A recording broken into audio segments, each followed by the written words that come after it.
Collar पकड़ के जबरदस्ती जय श्री राम कौन बोलवाता है?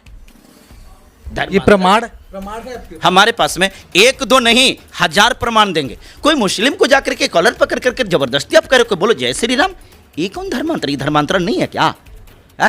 ये कौन? देखिए एक चीज आप बहुत बढ़िया सवाल किए कि आरोप लगाते हैं कि जबरिया धर्मांतरण।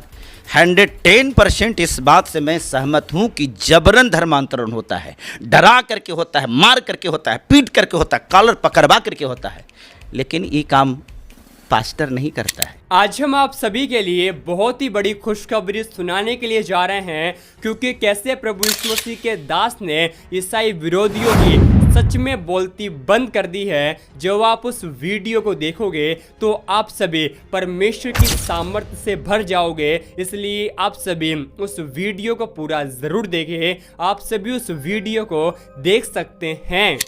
ये तो यहाँ तक तो हमको अच्छा लगता है कि चलिए ठीक बात है, लेकिन सेकंड उसमें एक अंडिका दिया हुआ है कि अब वो क्या करेंगे कि इसको सार्वजनिक करेंगे कि आप धर्मांतरण करना चाह रहे हैं। अब बताइए धर्मांतरण, ये धर्म को ग्रहण करना हमारी निजी आस्था विषय भी आता है ना।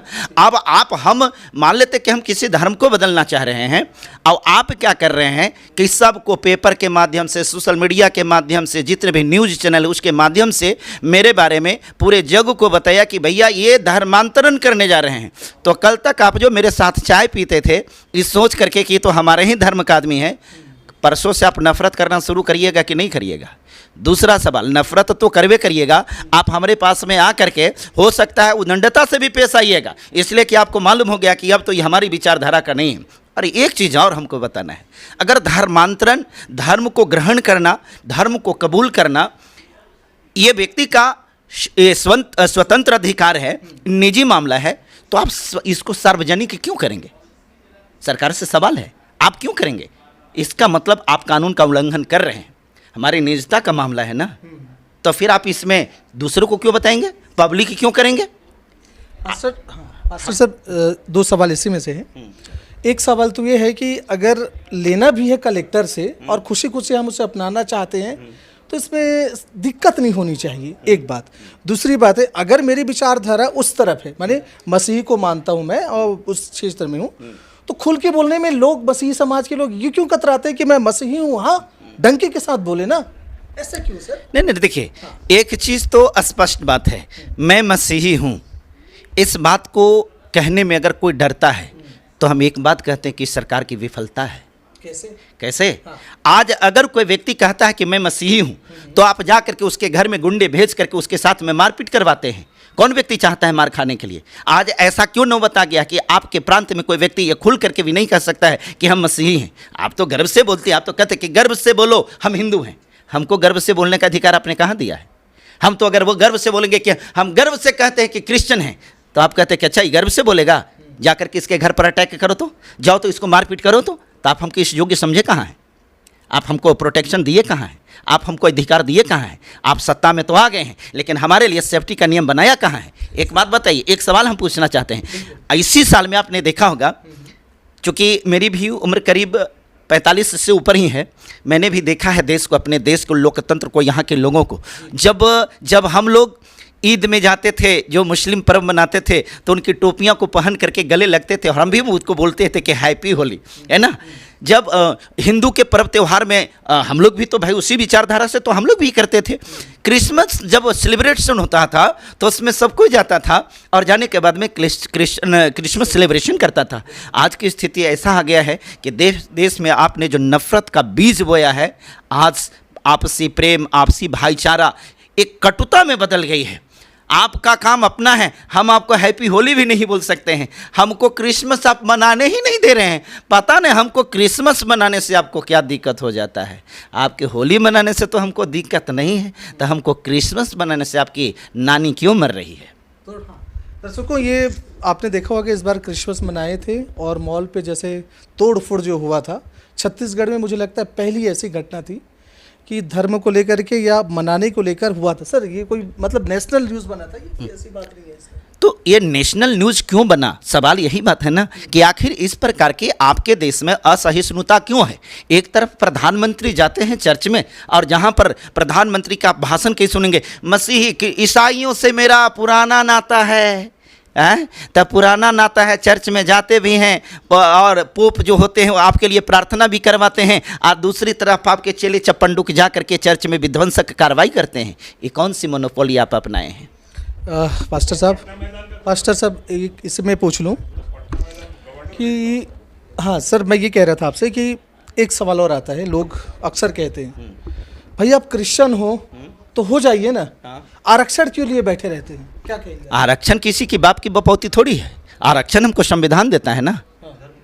हाँ। तो दूसरी चीज, आरक्षण जो है, आरक्षण में एक चीज और लोगों को समझने की जरूरत है। जैसे मैं कह दूं, ये मेरी अपनी बात नहीं ना, हाई कोर्ट ने भी कहा है, सुप्रीम कोर्ट ने, आपने नोटिस करा होगा कि अगर कोई कन्वर्ट धर्मांतरण हो गए है या ईसाई है, तो अगर एससी के लेकर के बातें आई थी, तो उन्हें उस चीज का लाभ नहीं मिलेगा। ये छपा हुआ था। नहीं, बिल्कुल आपका कहना बिल्कुल सही है। उसमें देखिए एससी और एसटी को इस वर्ग में नहीं लाया गया है, एसटी को उसको फ्रीडम है। दूसरी बात रह गई एससी को। एससी में ये जो आप बता रहे हैं 100% ये सही नहीं है। उसमें ये बात बताया कि आपको जो एट्रोसिटी का लाभ मिलता है ना, एट्रोसिटी का लाभ नहीं मिलेगा। रिजर्वेशन के बारे में कहा इस बात में है कि आपको रिजर्वेशन का लाभ नहीं मिलेगा? क्या रिजर्वेशन हमको धार्मिक आधार पर मिला है? धार्मिक आधार पर तो रिजर्वेशन नहीं है। रिजर्वेशन जो है वो तो हमको जात के आधार पर है। आप हमको कमर में झाड़ू जात के आधार पर बांधते थे ना, गले में मटकी जात के आधार पर बांधते थे ना, आप हमारे बहनों से स्तन टैक्स जात के नाम पर लेते थे ना, तो जात के नाम पर आप हमारे साथ में शोषण जुल्म अत्याचार करते हैं, और जात के नाम पर जब हमारे आरक्षण मिल रहा है तो आप कह रहे हैं कि आप मसीही बन जाओगे तो ये नहीं मिलेगा। तो इसका आधार धर्म नहीं है, इसका आधार जाति है। उनका तर्क है तो आप धर्म बदल लिए तो जाति बदल लिए। ये बेवकूफ़ों को क्या बताएं, ऐसे ऐसे गधों को जिनको ये भी शर्म नहीं आती है, मसीही में कोई धर्म नहीं, कोई जाति नहीं होता है। आप सभी इस वीडियो को अभी छोड़ के ना जाए, आप सभी इस वीडियो को पूरा जरूर देखें। जैसा कि आपने वीडियो में देखा कि कैसे प्रभु यीशु मसीह के दास ने ईसाई विरोधियों को जमकर जवाब दे दिया है। परमेश्वर का वचन इस बात को कहता है, तुम सत्य को जानोगे और सत्य तुम्हें स्वतंत्र करेगा। आज जितने भी मसीह विरोधी हैं जो कि आज यीशु मसीह के नाम का विरोध कर रहे हैं, वो सत्य को ही नहीं पहचानते,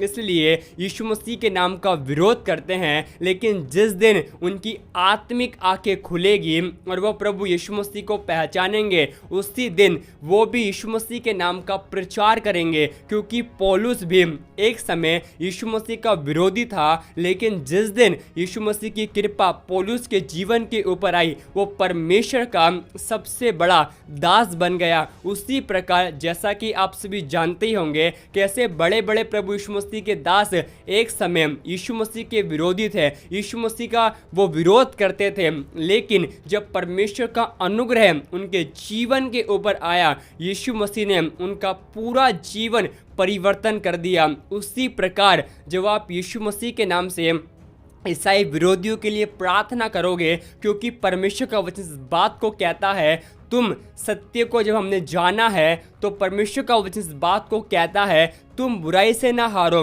लेकिन बुराई को भलाई से जीत लो। इसलिए मैं आपको बताना चाहता हूँ, दंगा फसाद करने से कुछ भी नहीं होगा, लेकिन जब एक मसीही प्रार्थना करेगा तो परमेश्वर एक देश को भी बदलने की सामर्थ्य रखता है। उसी प्रकार आप ईसाई विरोधियों के लिए प्रार्थना करें और विशेष करके छत्तीसगढ़ के लिए भी प्रार्थना करें कि परमेश्वर के अनुग्रह से हर एक जो मसीह के विरोध में कानून आता है उससे यीशु मसीह कैंसल करे। क्योंकि परमेश्वर का वचन इस बात को कहता है, जो कुछ तुम प्रार्थना में विश्वास से मांगोगे वह सभी तुमको मिल जाएगा। आप सभी जानते होंगे कैसे भारत में ऐसे राज्य हैं जहां पर कि जब यीशु मसीह के लोग परमेश्वर का प्रचार करते हैं तो यीशु मसीह के विरोधी बहुत ही खतरनाक तरीके से उन्हें सताते हैं, लेकिन फिर भी परमेश्वर का राज्य वहाँ पर नहीं रुका है। उसी प्रकार मैं आपको बताना चाहता हूँ, आप सभी भी ईसाई विरोधियों से डरे नहीं बल्कि उनके लिए प्रार्थना करें। क्योंकि परमेश्वर का वचन इस बात को कहता है कि परमेश्वर ने आपको डर की नहीं लेकिन सामर्थ्य की आत्मा दी है। परमेश्वर ने आपको सामर्थ्य अभिषेक के द्वारा अभिषेक किया है। इसलिए आप अपने जीवन में, ऐसा हमारा विश्वास है, जैसा कि प्रभु यीशु मसीह के दास खुलेआम ईसाई विरोधियों को जवाब दे रहे हैं, उसी प्रकार आप सभी भी प्रार्थना करें। परमेश्वर का वचन इस बात को कहता है, परमेश्वर के लिए कोई भी काम कठिन नहीं है। आज हम आप सभी के लिए बहुत ही बढ़िया बाइबल लेकर आए हैं। जैसा कि आप देख सकते हैं हमारे पास आप सभी के लिए हर एक भाषा में बाइबल उपलब्ध है। अगर आपको हिंदी में, मराठी में, इंग्लिश में या फिर पंजाबी में बाइबल चाहिए तो दिए गए नंबर पर आप हमें ज़रूर व्हाट्सएप पर मैसेज करें या आप हमें कॉल भी कर सकते हैं। आपको बाइबल का एडवांस पेमेंट करना होगा। आप सभी इस वीडियो को एक लाइक कर दें। परमेश्वर आप सभी को बहुत आशीष दे।